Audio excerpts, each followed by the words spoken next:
projecte, tal com es plantejava, l'hem de readaptar, però no s'elimina, no el deixem de banda. L'hem de readaptar, és lògic, han passat més de 10 anys, i a partir d'aquí segurament hi hem d'ampliar els socis a la Diputació de Barcelona, etc.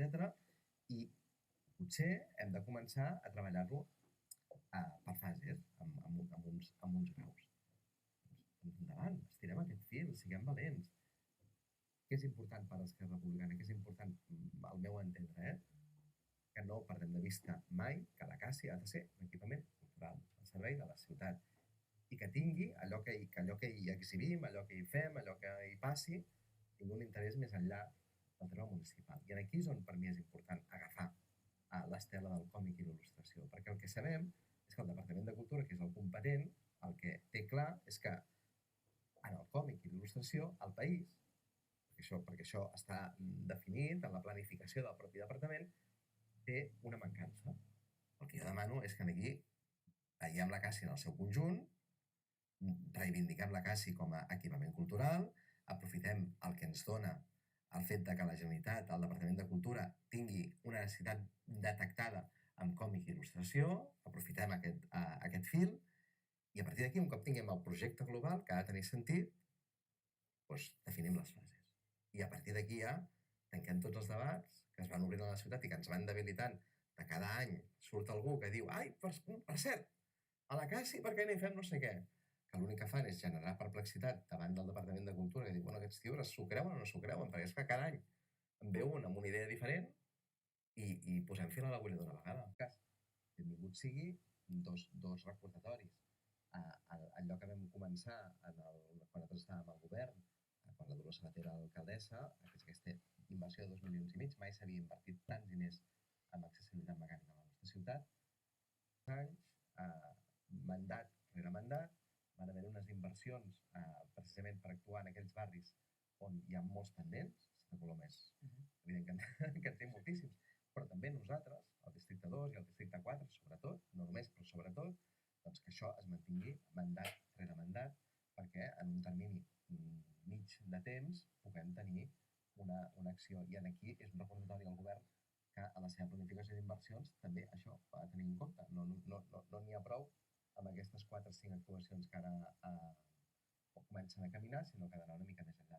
I l'altre és, parlem d'accessibilitat mecànica, però no podem oblidar que la nostra és una ciutat on l'accessibilitat i la usabilitat dels carrers per part dels ciutadans està molt afectada, amb la indisciplina viària, amb guals que, malgrat la llei i malgrat la supervisió que a vegades s'hauria de fer des del propi Ajuntament, a Montigalà, el risc que hi havia que el curs vinent ja no hi hagués la inscripció de P3, doncs que això no serà així, per tant el projecte continua, això és l'immediat, i m'agafo a una altra part, que és de mirada una mica més llarga, que ho diu ahir el conseller i que avui s'ha refermat, que és d'una banda el departament reconeix el dèficit inversor i el dèficit d'infraestructures del propi municipi, el desequilibri que hi ha, que tenim en diferents zones de la ciutat pel que fa a l'oferta i la demanda de les escoles, de l'educació, i m'agafo en això la necessitat de planificar, i de planificar